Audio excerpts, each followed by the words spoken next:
be kind of a pushing the boundaries type of show. We have two really great guys here. So one of them is obviously Tim Ferriss. And Tim, we go back to 2010.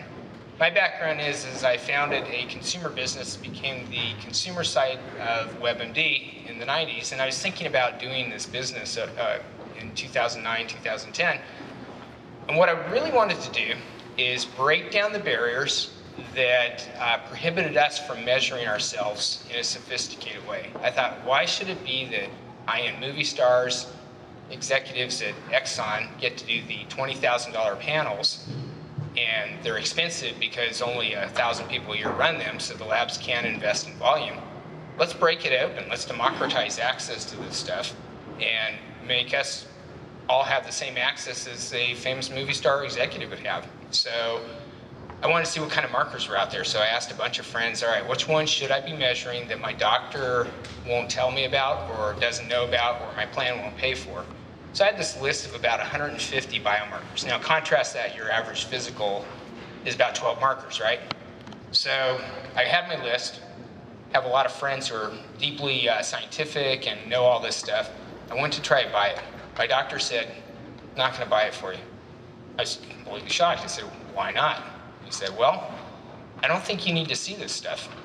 And I was kind of dumbfounded by that. And then I said, and he said, secondly, I never see these in the course of my practice, so I don't even know what to talk about. So right there, I fired my doctor. I had to go through 3 doctors to find somebody who would just order them for me. But once I ordered them, my 150 markers came back. I had 60 that were in the red. And my team, though, that I assembled around my markers, said, you know what, Jim, it looks like your body doesn't process certain things very well. And I felt like I'd cracked the universe open. I discovered kind of what made me tick and what I could optimize and how to bend my aging curve. So we're going to talk about all this stuff tonight. I met Tim when I was just thinking about getting this company funded in 2010. And he was a great push for us. He's our very first advisor. He, I think, lives this stuff. And we kind of draft on Tim's truck, as it were. We're the bicycle behind him. And then the second guy that's going to come out is Justin Mager. Justin was one of our very first practitioners. He, I think, bends the curve as far as thinking about how to alter your biology, how to change your progression of aging, all these different topics. He's irreverent about his own profession, but he's profoundly smart about it. He thinks about things like, okay, why do we measure these biomarkers with these ranges? Let's not think about pathology, let's think about optimization. So without further ado, I'd like to introduce Tim Ferriss, who needs no introduction. Tim.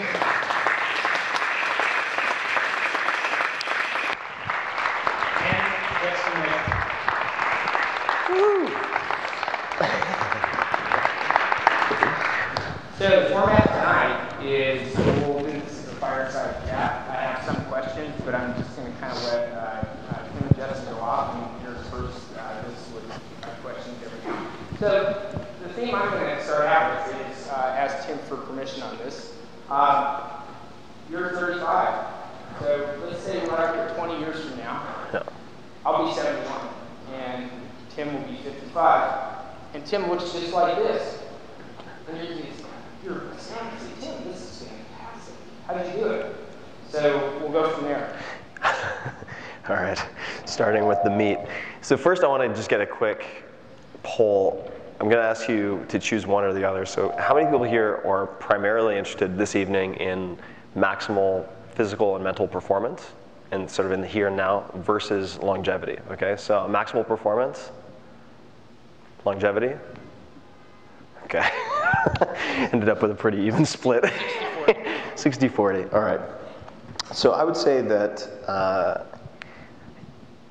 20 years from now, there are a few things that I'm going to track very closely, and a lot of what I do will be dependent on how technologies and diagnostics improve over time, right? So I think that there are a number of things I'll pay very close attention to. One is joint health, because I feel like you are as old as your joints feel in many respects. And to that point, I'll focus a lot on not only in corrective regenerative medicine, but in perhaps even preventative regenerative medicine. So if I'm looking at joint issues that I may have, which could be tendons, ligaments, or otherwise, looking very closely, and I track, for instance, the development of PRP. So PRP is platelet-rich plasma, and the general thesis is that the magic potion to fix injuries or repair, in this particular case, joint damage like tennis elbow, for instance, is contained in your own blood. So you take out whole blood, just like you would be giving a blood donation, use a specially designed centrifuge to spin out all of the growth factors that have been identified, and then you put that into a syringe and you inject that locally into your sites of injury. And it can have some miraculous effects. I know a number of people who've worked with, in one case, a world-class sprinter who tore his Achilles tendon. I think it was, I'm not kidding, I believe it was 8 weeks before the World Championships, 8 to 12 weeks. And in that period of time, not only healed, but won the gold at the World Championships. That's unheard of. So using that almost in a preemptive way. And then I would say also keeping a very close eye on hormone levels, which can be a double-edged sword. And I think Justin's more qualified to talk about this than I am. But I really don't have any moral qualms about supplemental, in my particular case, let's say androgens. So different types of, whether it be testosterone or ancillary use of, and all of these things can be extremely dangerous if misused. So with professional medical guidance, let's just say I might even look at something like T3 or Cytomel, thyroid, or any number of other things like growth hormone. I don't have any particular moral qualms with that when they're used intelligently under medical supervision. But if I can avoid the use of exogenous injections and find a different way to address that with better technologies, then I'm all for it. But I'd be curious to hear your thoughts. Well, I actually want to step back because when you queried the crowd, do you really feel that it's an either-or question? I don't feel like it's an either-or, but that's a good point. I don't feel like it's an either-or, but I do feel like it depends on which percentile you want to get to. So what I mean by that is, if you want to be the fastest sprinter in the world, or you want to be the best fill in the blank in the world, like top, not just 1%, but 0.001%, right, then there are certain choices you have to make that often are either or. I think there can be some Faustian bargains that pay off really well in the short term that have intermediate or longer term consequences. I don't go after that, right, necessarily, because I'm not aiming to be a professional bodybuilder, or which I think is kind of questionable in its own right after a point. But I don't think I think it very seldom has to be either or, but it helps to direct the conversation to know. For instance, there are people who have used drugs like modafinil for years on end without any cycling. I personally would not do that for long-term reasons. Might be great for those few years, but the idea that a powerful drug has zero side effects just means it has powerful side effects you haven't identified. There is very seldom a free lunch in biology, right? So no, I don't think that it has to be either or, but it does help to frame the discussion. And there are certain blunt force approaches that work really well for short-term performance gains. You know, to that, so I'll give you guys a story. In early August, on the WellnessFX platform, I had the opportunity to consult with a two-time Olympic gold medalist. And so this is somebody who's absolutely at the top of their game. They proved it again in London. And so when I looked at, this was a woman, when I looked at her hormone physiology, there's a hormone called pregnenolone, which is kind of a pro-hormone on the cellular level. It can go down anabolic pathways that build tissue. It can go down catabolic pathways that tear tissue down. The normal range of this, if you look at kind of blood normative data, would be anywhere from 8 to sometimes over 200 nanograms per deciliter saturation point in the blood, which is to say that medicine acknowledges it's there. There's a gigantic range, so we have no idea what's the optimal range. This gal, 1 month removed from an Olympic gold, she had a level less than 5, which I hadn't seen. And so this is somebody that has a biomarker that looks like her reserve hormonal function on the cell level. Very tenuous at best, yet she just performed fantastically well. So I agree that sometimes, and especially in our modern lives, what we're asked to do to perform at a high level sometimes comes at the consequence of longevity, vitality. Similar to Jim and I talking backstage about the rigors of being a CEO or being an executive in modern life, and also being a top-notch athlete, which I don't know if Jim introduced himself properly, but he really is a top-notch athlete, and I thought to end tonight we should all have a little wrestle-off. I will use all dirty tricks and no physical attributes. I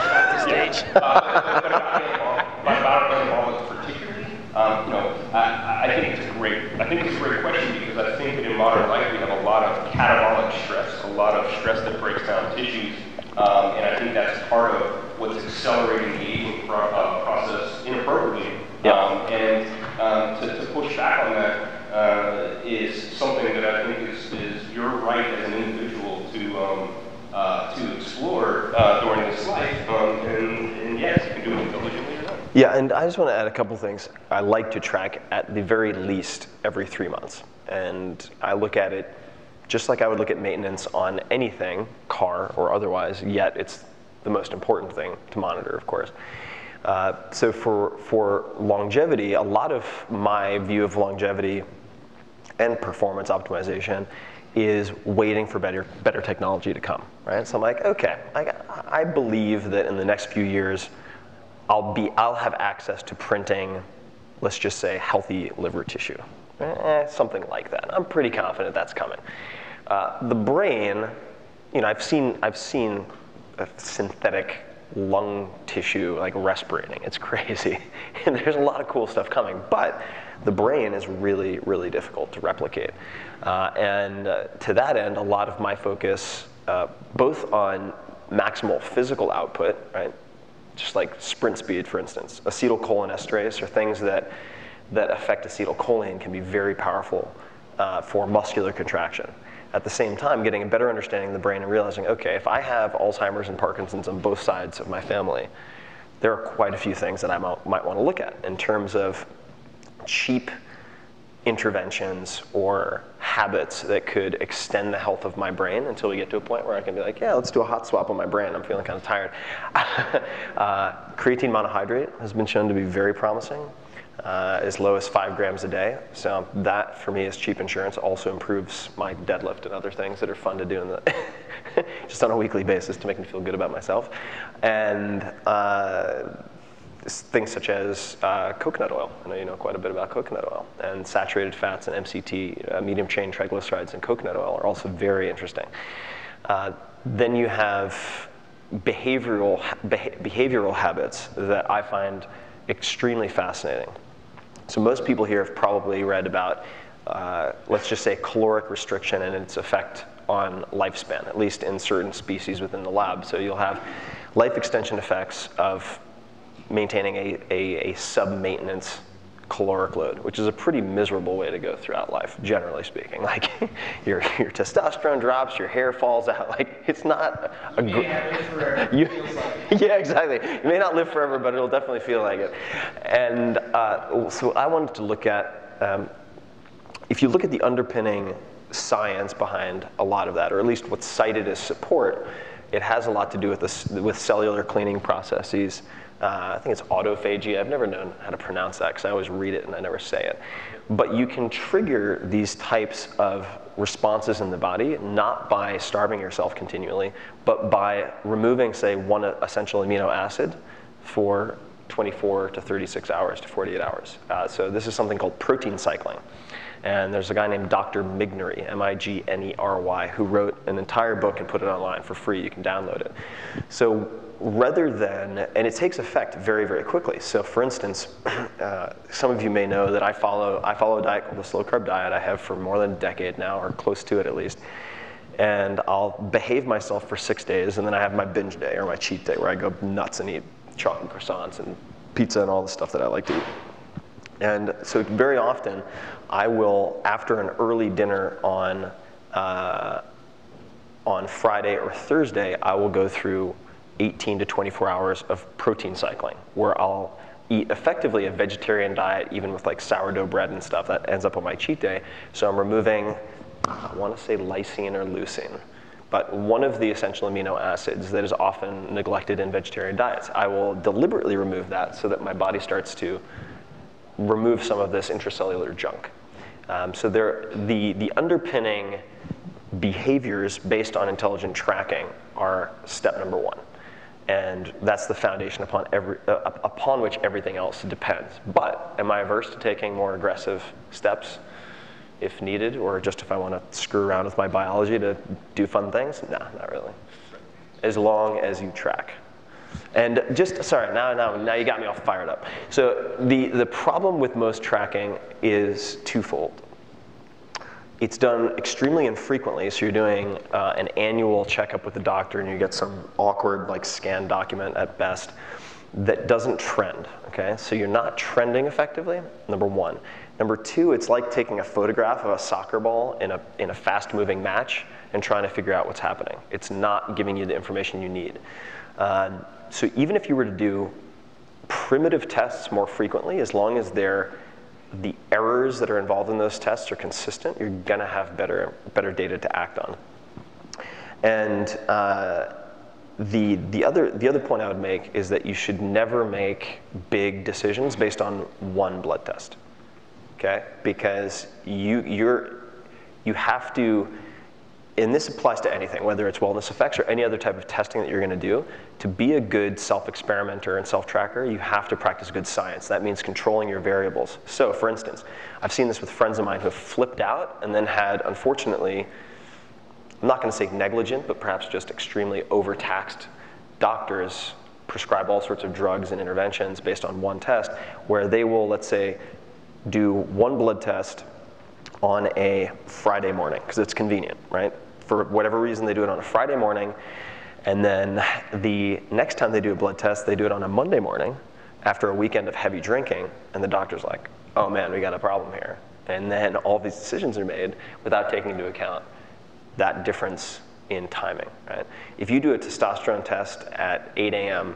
one day, and then you do it again at 11 a.m., just because like, I woke up later, but I'm still fasting fine, I'll do it at 11 a.m. Like, what's the biggest variance that you've seen on a test? In one day? Yeah, in one day, or just across a short period of time, and let's just say testosterone. I haven't, yeah. Only you has actually gotten multiple blood tests in one day. Yeah, I mean, like 150, 200 points. I mean, it's like, it's not impossible to see that kind of stuff. Yeah, it's absolutely. I mean, I've actually thought about, getting a business where I just teach people how to fail or ace a lab test so that they can get the therapy that they want to get. If you want to be diagnosed with low androgens, I can help you. Get the testosterone. And likewise, if you really want to get a low cholesterol reading, we can make that happen momentarily. But it's just exactly his point. That there's so many circumstances that go into these snapshots. But to give you a really precise example, you also need a. I know we're digressing all over the place, but no, it's a fireside chat. It's fireside chat. That's the whole point, right? All we're missing is the wine. You need a level. It's very helpful to have a level of granularity that allows you to take actions, right? So if you have a lipid profile, and there are lots of hypotheses involved with, let's say, cholesterol, low cholesterol, high cholesterol, et cetera. But if you have a lipid profile and it's just LDL, okay, bad cholesterol, it's more complicated than that, but HDL, good cholesterol, total cholesterol, maybe a few other things, triglycerides. It doesn't give you a lot to act upon.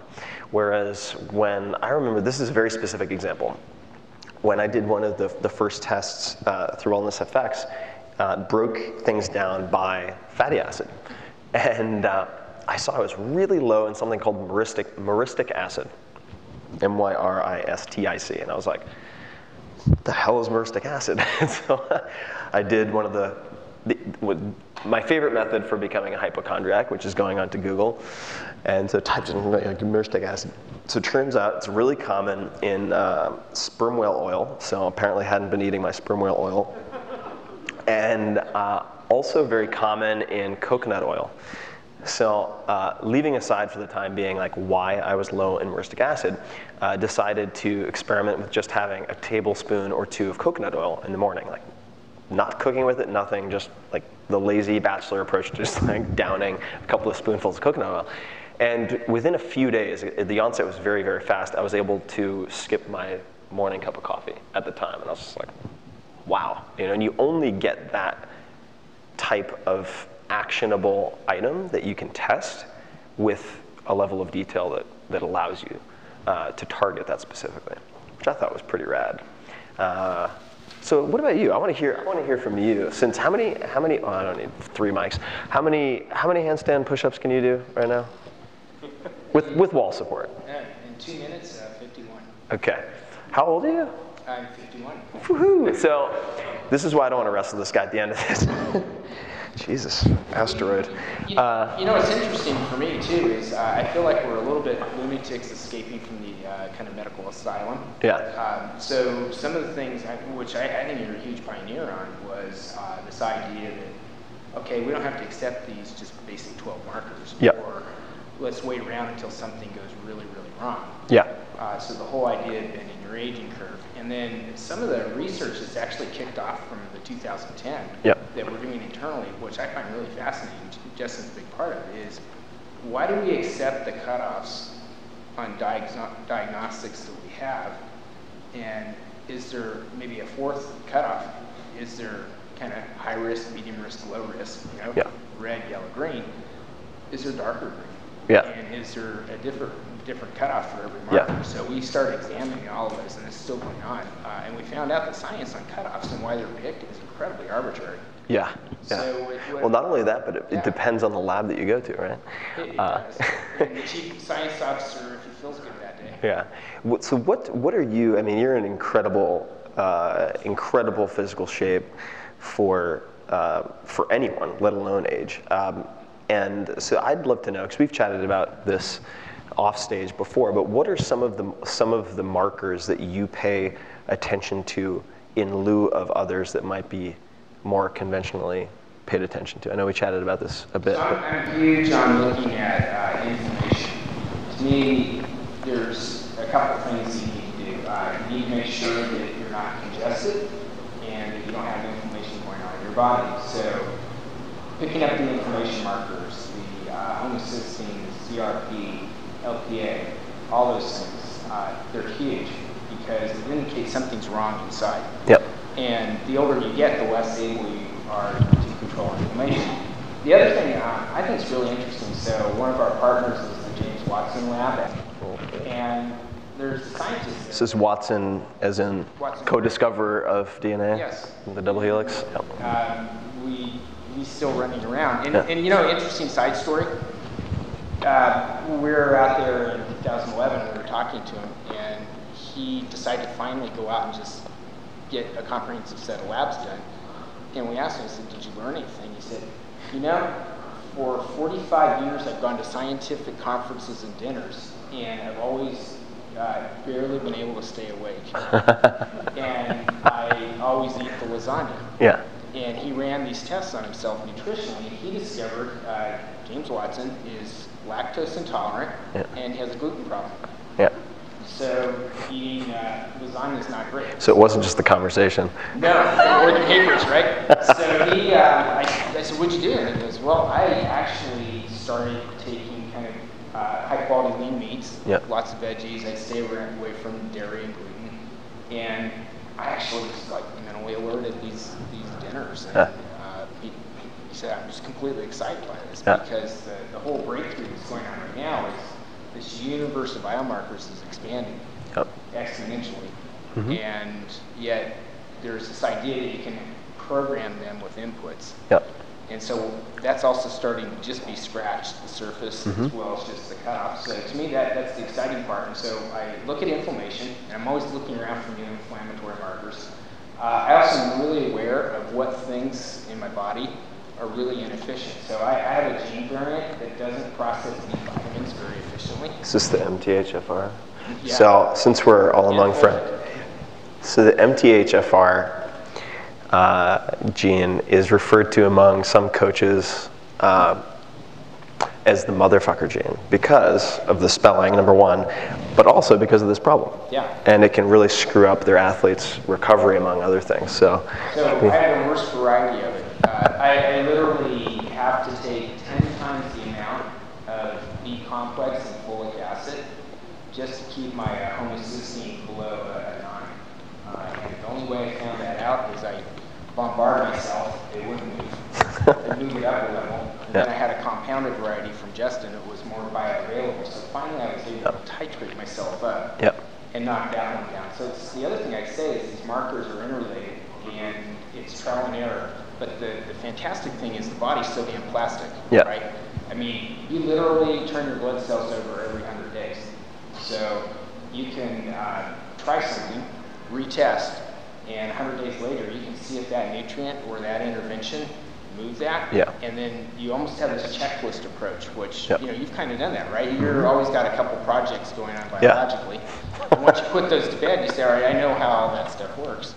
Yeah, I like to focus on kind of one system at a time. Just, that's my med school. It's like, so I'll look at, let's say, the B vitamin metabolism, folic acid, and then that will lead me to say, well, folic acid isn't doing anything for me, number one. So let me look at variants, which would lead me to like L-methylfolate or something like that. And then you can look at not only the changes in the markers, but for me, tracking performance is a major piece of the puzzle. And I look at the performance as an objective way to assess not just the way the numbers are moving, but the way that those movements impact the way my body performs. And so I use the performance as a proxy for functional longevity in a way.